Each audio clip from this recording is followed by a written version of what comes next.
Good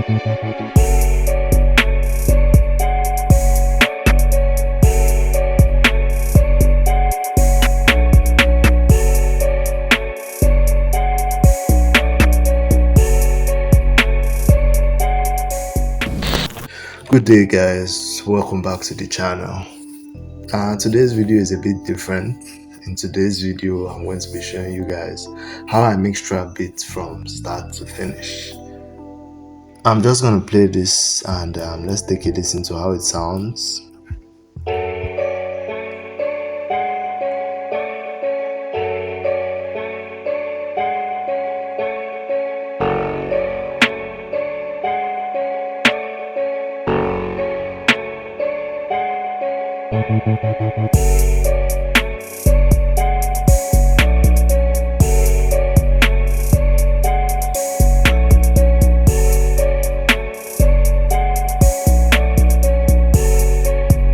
I'm sure you agree that it sounds nice. That's really the power of good sound selection. Now, the first aspect of mixing is actually leveling, but I've already done that because I always level as I go. As I make beats, I'm leveling. So I'm just gonna, everything is routed here. The color coding, don't mind my artistic ass, but the yellow is just the melodies, the red is the low end, this kick because the kick is thicker, and then this is small drums, and then this is snare. So that's what the color coding is. So yellow is just the melodies. So what I'm going to do, right, the first thing, the first part of mixing is leveling. Turn all this down. What I'm going to do is turn all this down and then come to where there's a lot going on the beats, which is here. Then I'm going to start with the kick. The kick should be the loudest thing because I'll be following the rule of the big three. The kick should be the loudest thing, followed by the main snare or clap, then followed by the hi-hat, then followed by the hi-hat. So we're going to turn this up until it's hitting that 3. Yeah, fine. Then the main snare.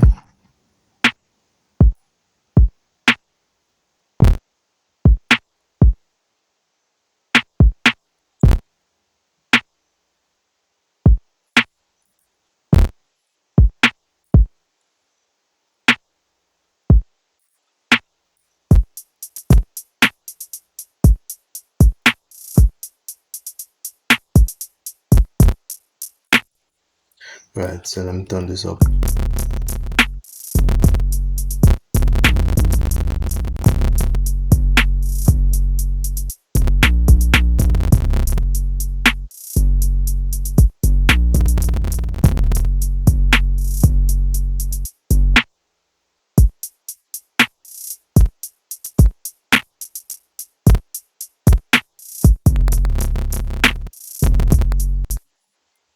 The noise.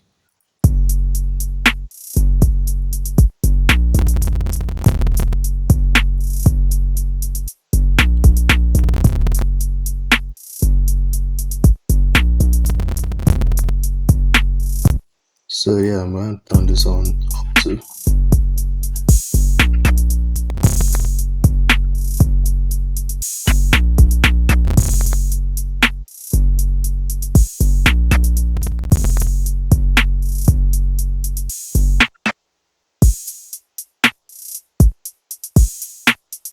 Yeah, so this sounds nice. And turn this 2 up.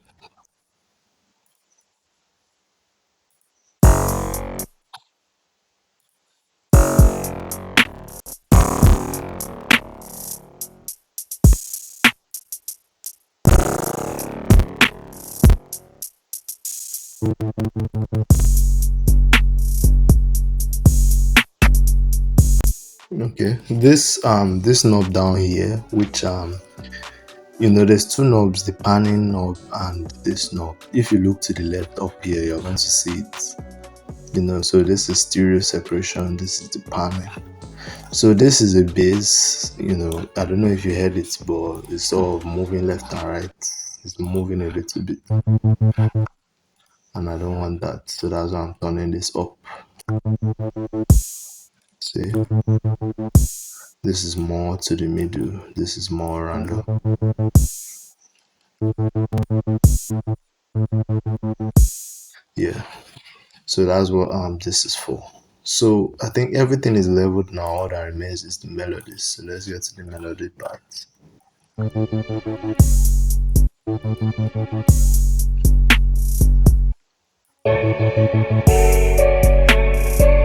So with the melodies, realistically, you don't want them too high. You want them to be peaking at around 12, 9 max. Sorry, negative 12, negative 12, negative 9 max.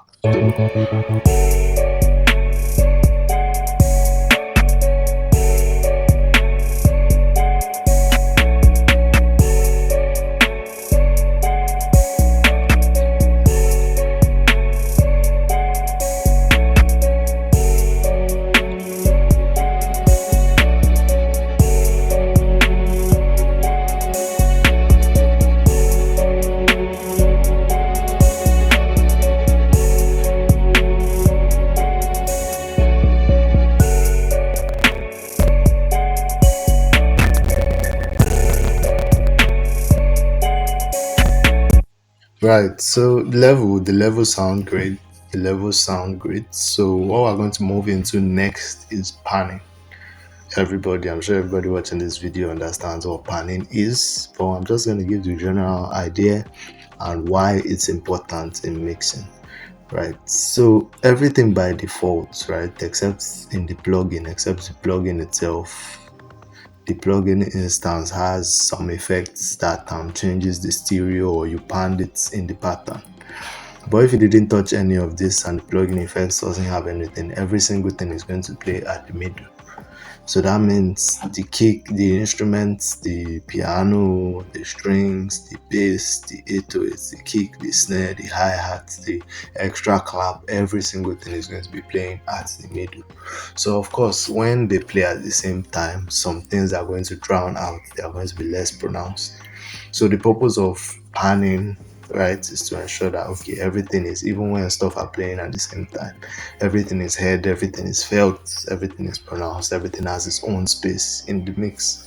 So I think I mistakenly panned the hat by mistake, so it's already panned to the left and one has to touch that. But the only rule for this is usually the low end and the main clap should be in the middle, like no exception. If you haven't got to fuck with the main snare at all, it will be just a little, maybe like a 1-2% to the right or left. But you don't want to move the kick or 808 to anywhere else. It's going to sound weird. Like watch this. Yeah, like have you ever heard that in any song? No. So that's not how it goes. So you want the kick to be mono, you want the 808 to be in the middle too. So panning. So what I'm going to pan here is this. I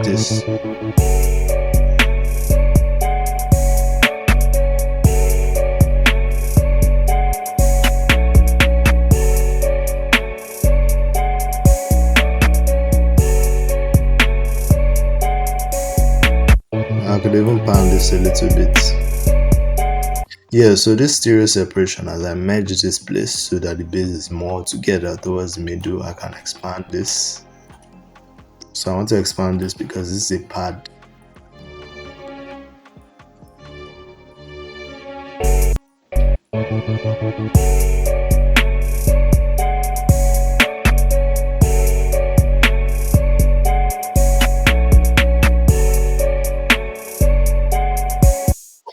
Alright, so all this is good. I mean, this is basically this is basically cool. This is already banging, but there's some extra steps we then need to take to bring out the maximum punch so that once we master this, it's going to really be banging.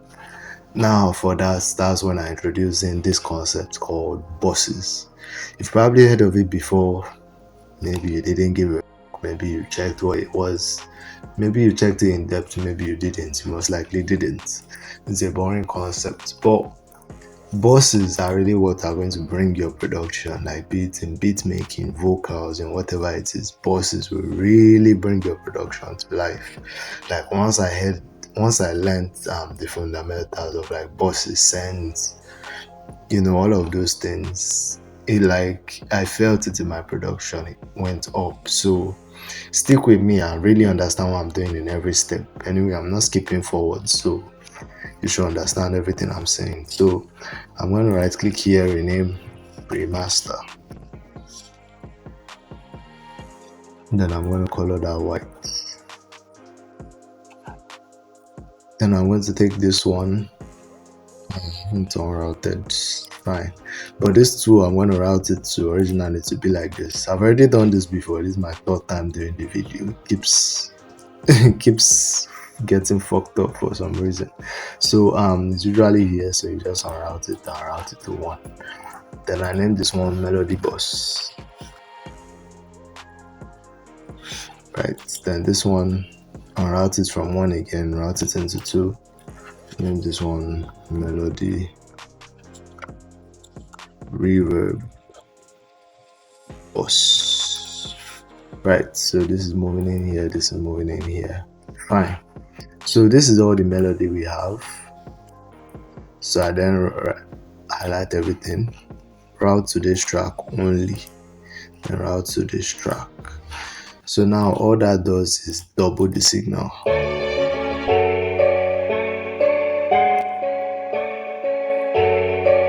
So all that does is double the signal. So what I want to do here is, okay, let me come to the reverb box first. I'm going to throw on reverb. I'm going to pick the cathedral preset. Then I'm going to turn this all the way down. Or usually within anywhere between 0 to about 7. Let me put it on. Yeah, let me put it on 6 for today. So I'm then going to calculate this here. Then I'm going to turn this up. So let me turn this down a bit actually. So this reverb time, I've set the formula before, it's 60,000 divided by the BPM times 4. So if we do that, we're going to get 127, which will give us 2.1. So 2.1. Alright. So now let's hear how that sounds.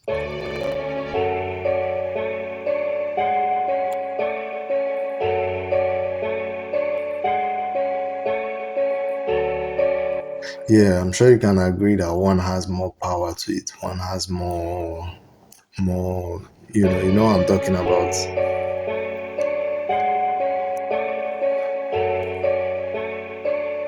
This one sounds dry, but this one.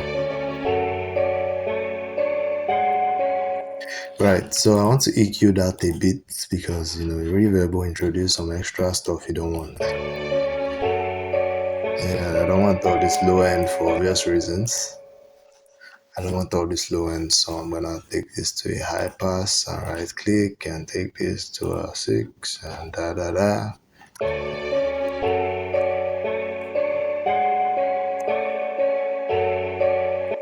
Yeah, because I don't want this, although I think maybe a 1. Yeah, the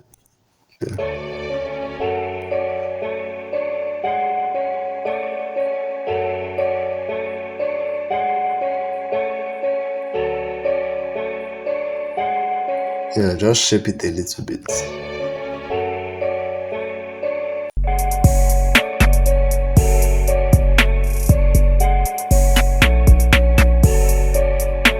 Right, so now this is moving into the melody bus. Now the melody bus usually differs what I add, but mostly I add this EQ, fruity parametric EQ too.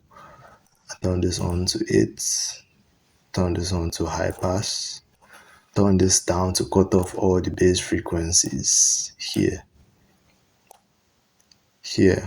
Then I create an automation clip. Let me just name this so that it's clear. I usually don't name it. Melody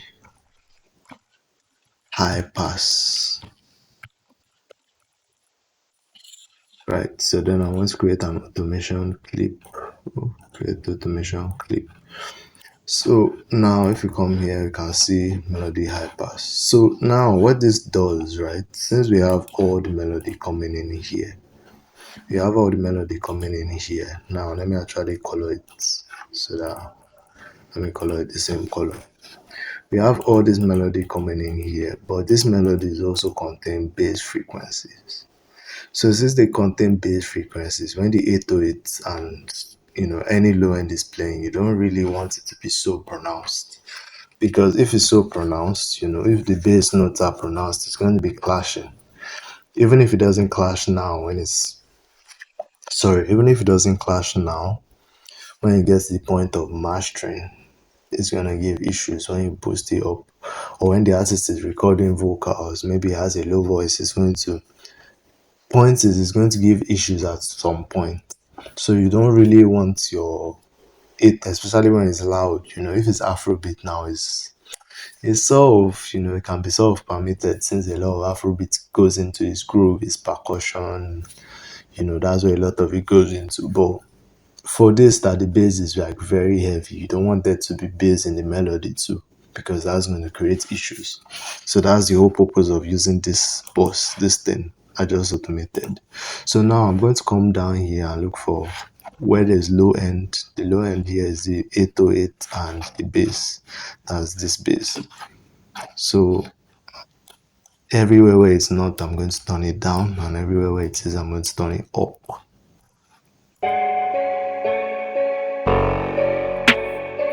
Oh, okay. No, I didn't use a raised base. I used a soft base on this. So I'll turn this to about 20, maybe 30%. Right. Then this is a raised base. So I'll turn it up here.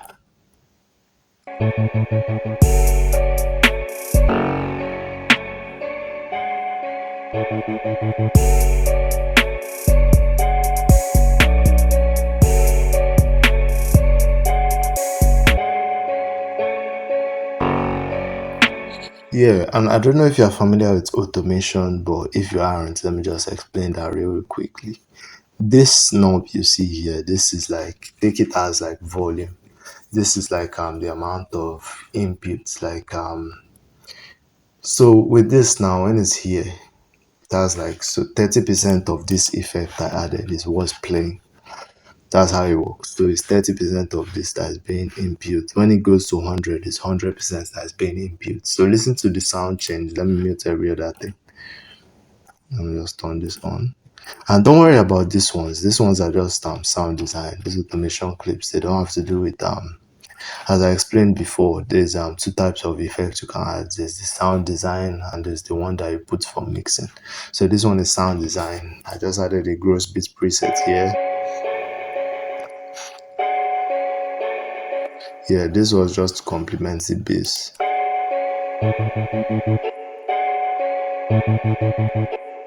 Yeah. So take a listen and understand, so that you can understand what's going on. Just take a listen and look at this.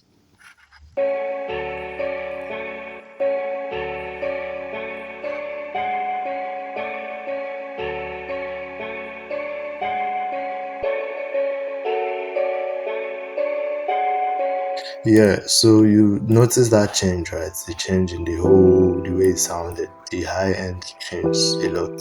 So that's the point of this. So by the time we're having the 808s coming in, there's going to be space for the 808s to really sit and do its thing.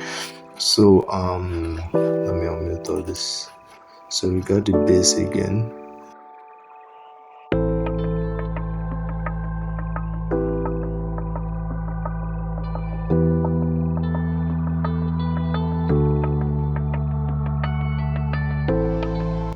The next thing we want to do is to bring out as much punch. I mean, as much as the kick, snare, and it do it sound nice. To maximize the punch, we're going to use a technique that we call. To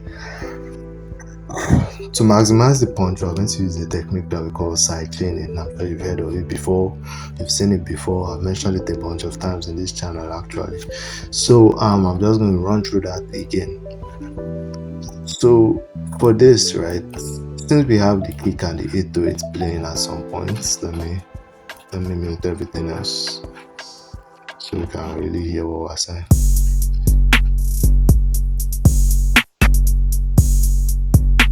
It's not so pronounced because the volume is not so loud or I've not mastered it. But when you get to that point again, issues are going to be there are going to be issues basically.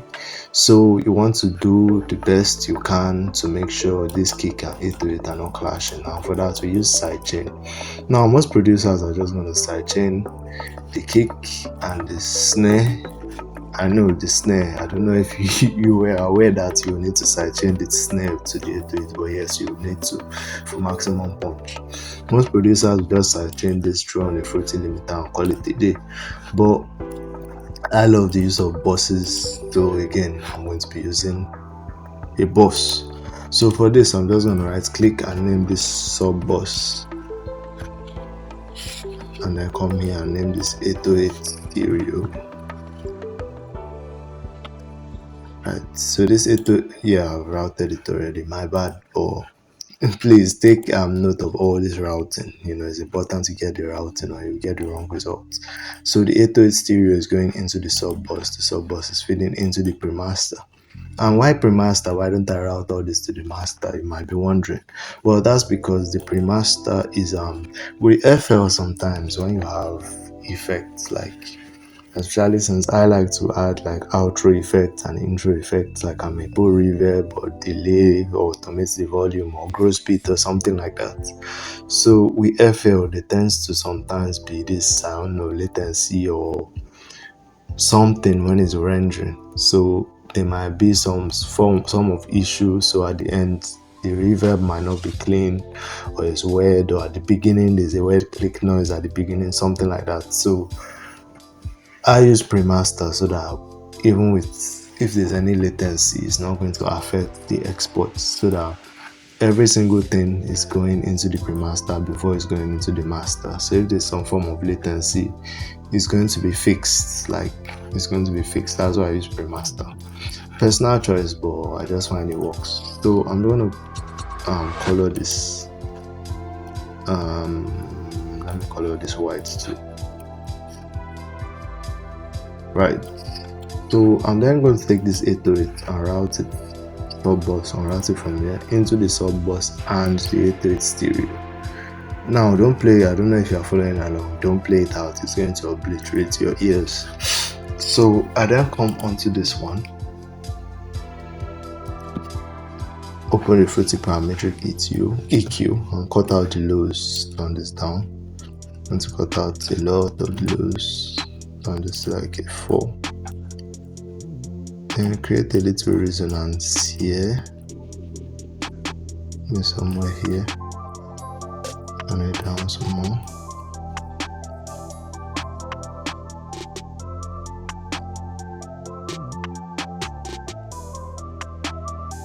So this is just because the 808 is not just low end, it's made of low end and high end, right? So you don't want to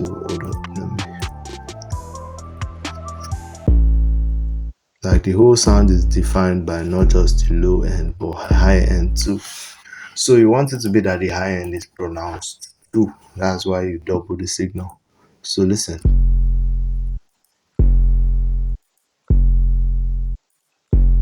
One is more pronounced, we doubled the signal, we added some EQ, cut out the lows. Now this one is making it more pronounced, right? So what I'm going to do is turn this down a bit, then I'm going to load a Fruity Blood Overdrive, turn this to about, maybe 20%, turn this up a little, turn this up, yeah, do that. Yeah, that's fine. Then I'm going to throw on the Fruity Stereo Shaper and I'm just going to play around until I find something that works. So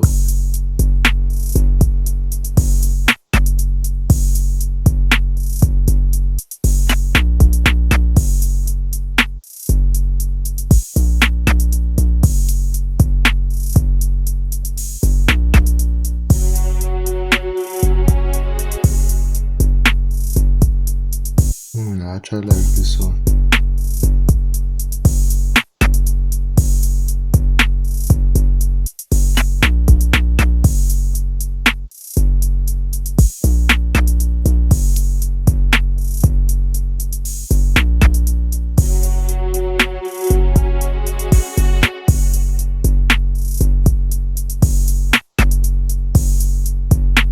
So yeah, as you can hear, this is already more pronounced. Like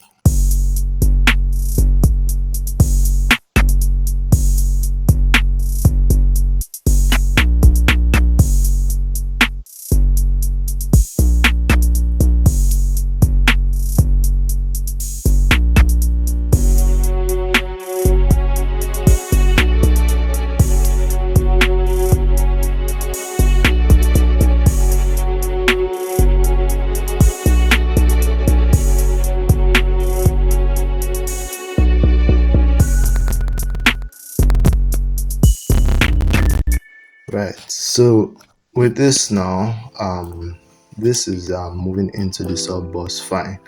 So what I'm going to do is create another boss, another set of bosses actually. Let me out all this so that it's not so confused. These two, this. Right, so I'm going to come over to it, name this big drums. Then I'm going to name this little drums.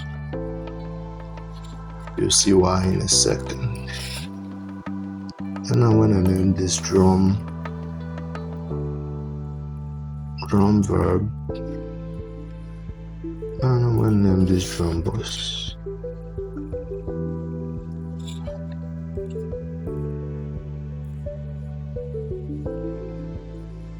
Right, so big drums, little drums, da da da da da. So I want to take this and turn it white, just as pronounced, right? So, and I'm going to hold up, let me color this. Sorry, I'm like obsessed. I love my colors to be bright, just right. So now pay attention to the routing. You're going to take the big drums and route it into the drum boss and drum verb and remove it from the master. Then you're going to route the little drum, same thing, into the drum boss and drum verb and remove it from the master. Right, so now again, don't play it, this just doubles the signal. So what you want to do is come to drum verb, okay, and also route it into drum boss. Right, so these three are going into drum boss, but these are also going into drum verb. So you then open up drum verb, put a reverb 2, load up the drum room presets, then turn it down or turn the dry all the way down, then don't touch anything else. Then you come to the fruity and now play it and see how it sounds. Oh, sorry, we've not routed it. So okay, we're going to take the kick and the snare and route it into the big drums. Route to this track only.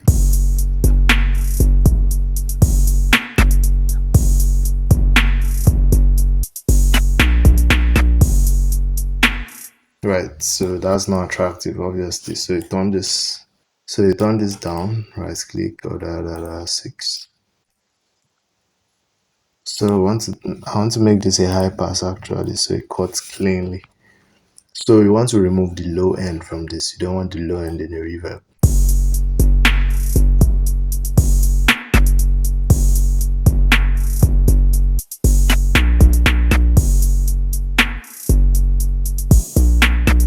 Right.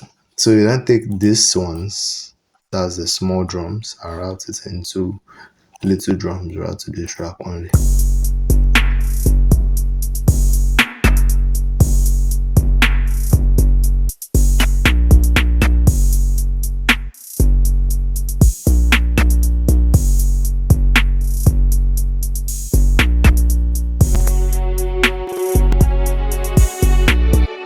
Right, so this is fine, and this seems fine in the terms of the reverb. So now, the 808, the whole point of this was to make the 808 smack. So let me just color this too.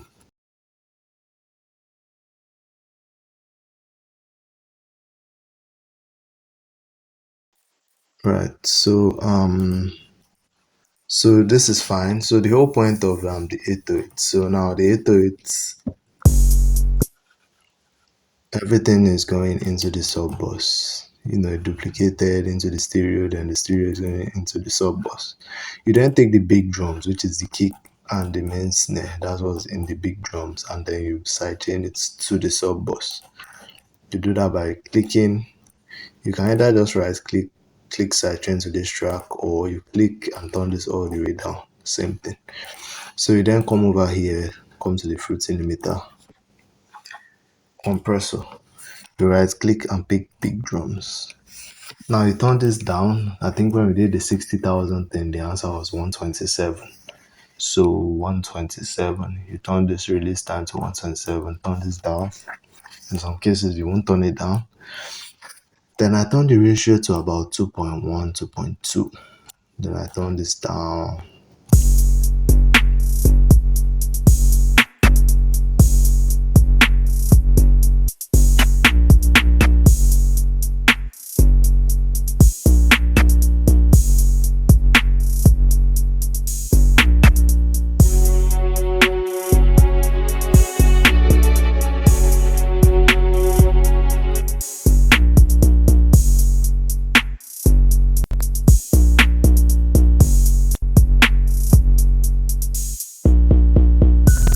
Yeah, so as you can feel, as you can hear, the kick has so much more punch to it. A strap. You want your shit to be punchy.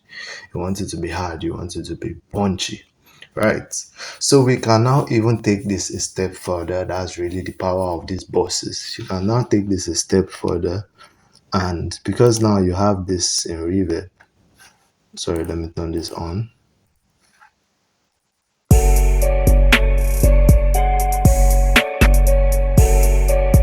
Right, since you have this, you can now sidechain this again to the melody reverb, turn it all the way down, and load up that preset. And let me just drag it over. Same preset. But with this, you turn it more, turn it down. Oh yeah, then you select big drums.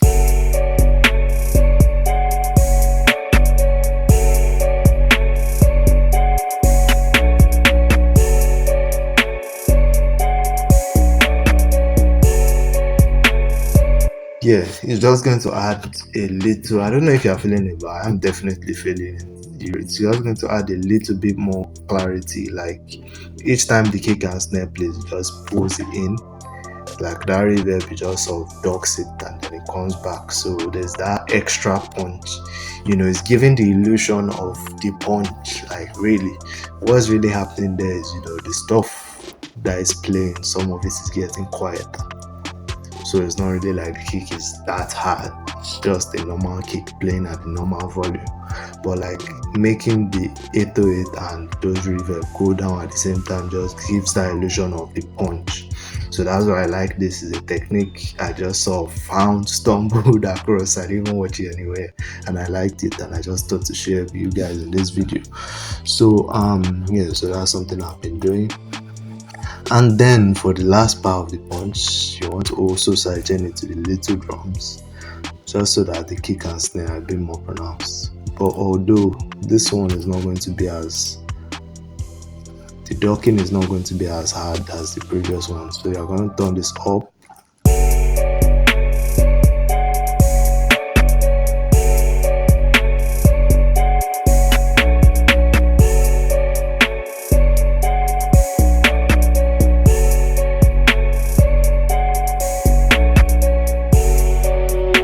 Yeah, so this is fine, this is fine, this is fine.